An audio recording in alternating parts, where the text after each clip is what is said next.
What do we have? Why do Russians love telling you how cold it used to be? Well, um, because I don't know, in my childhood, I feel that it was colder. It was. It was. And I remember when I was a kid, like Soviet kids, it was the Soviet Union when I was a kid, we had these coats, and I wasn't able to put my arms like, We called it Cheburashka. Yeah, Cheburashka is like because it's cartoon like, character. yeah, because the fur was Artificial fur, and I couldn't put my arms down, so like I just looked like this Yeah. all the time. And we had this, of course, there was a lot of snow, and it feels like there used to be more snow Oh, yeah. back when I was a kid. Yeah, and I would say that just about every Russian, especially people who are like over 35, you know, they will say that yes, it used to be colder in the past. like and snow came earlier. Like in a school we have quarters, right? So after first quarter you have like holiday break, and then the second quarter starts around like October. No, November. November, like yeah, 10 of November or something, because we used to have this 7th November celebration of revolution. And I remember that for... I thought it was October, but okay. it's Go ahead, like- go ahead. Yeah. Well, October Revolution, you mean? No, the break. I thought the fall break was October, but End of October, and the second quarter started in November. And I remember that I went to school and it was like a lot of snow around, really, and that meant that you have to change your clothing, like from autumn to winter clothing. To winter clothing, yeah. But this is in Omsk, in Siberia, in Moscow. I wouldn't say that snow used to fall earlier. I don't have that experience. It did used to be colder. I do have that memory, at least. Around the Moscow area, snow falls, like the first snow falls like end of October. And it stays, like the snow that stays falls probably around, like, used to at least, end of November, like that, like, or mid-November. But point is, yeah, I do feel that it used to be colder, and I think partially is because Moscow's gotten bigger, and now there is a lot more, like, we have central heating in the city, right? A lot of people from outside of Russia always wonder how do people stay warm? Well, you have central heating. And literally you have these big, huge stations, like these heating stations that just throw steam in the air, you know, warming water. And then the water, like every single apartment has a radiator that's centrally heated. So you have water coming in through pipes and into every single radiator, and that's how it works. So I think that as Moscow's gotten bigger, as many cities have gotten bigger and more people move into the cities, all these heating stations, they do affect the temperature. That's my theory, at least, because you have so much steam in the atmosphere. True. And also I think climate changed a little bit, because in my childhood, I used to listen that stories. For example, when my mom told it, when it was like a wedding celebration of her sister, it was like Wedding. Yeah. It was like 1968 maybe or something. It was so cold. It was in January, I believe, maybe, but in winter, at least. And it was so cold that birds froze, like literally, and fell down because they were frozen. You mean mid-flight? Sometimes mid-flight, but yeah. And also, my mom told me that the gas also froze, but I checked it now. So gas cannot be it cannot froze, but at the temperature like minus 42 degrees Celsius, the pressure drops, yeah, and and it doesn't come out. Yeah, that makes sense. It doesn't come out. So yeah, they didn't have a gas because of cold. And I also remember that temperature, but now, for example, this year, my mom, she still lives in Omsk. They had like rain in December. You know?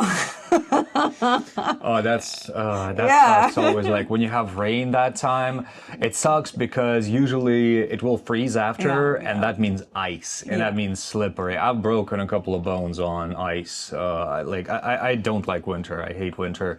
Partially why we live in Thailand. But yeah, I made some mistakes. You wanted to correct me or like to add something? No?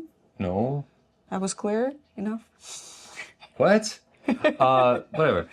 And like now we live in Thailand and Asia, and I really like showing people in Asian countries like Vietnam, Thailand, how cold it gets in Moscow and other parts of Russia. So like, I kind of like to shock people because Moscow is the warmest of the points that I show people, and then her city, Omsk, is generally much colder in winter.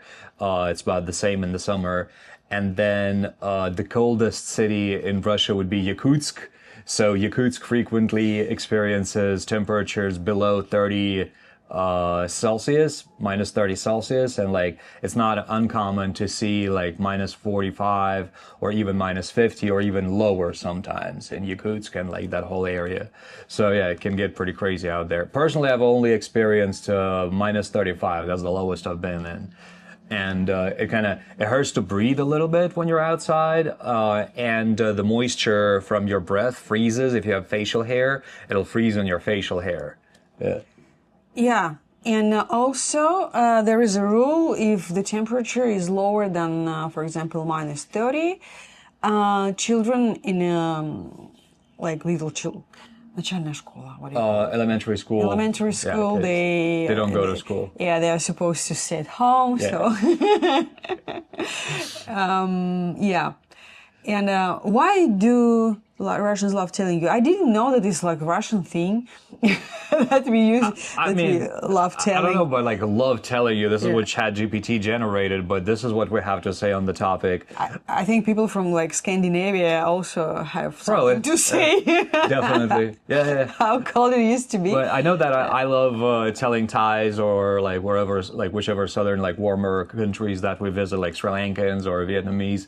I do love showing and shocking them with how cold it is. I think they even cannot imagine like minus, even like temperature below zero, how, like what is like, you know, because they never experienced it, and it's really hard to imagine because these people, they never seen snow. Yeah. You know, so. I mean, like you can have places in like Ho Chi Minh City and like some areas, I think, I'm not sure which cities have it. They have artificial skating rinks with snow. Here in Chiang Mai, they have artificial skating. Yeah. And also, I remember when I like work with the Spanish partner from Barcelona, he first time visited Moscow in his life, and it was November. And it was, help me to translate it. Труба стекала и замерзла из трубы. Oh, like water would freeze from like pipe from a roof. Yeah, I forget what these pipes are called. Like rain pipes, kind of. Yeah, kind of. Yeah, so water would freeze and form icicles, basically. Yeah, and he was, excited about it. Oh wow! He started like taking pictures of that. Of these icicles.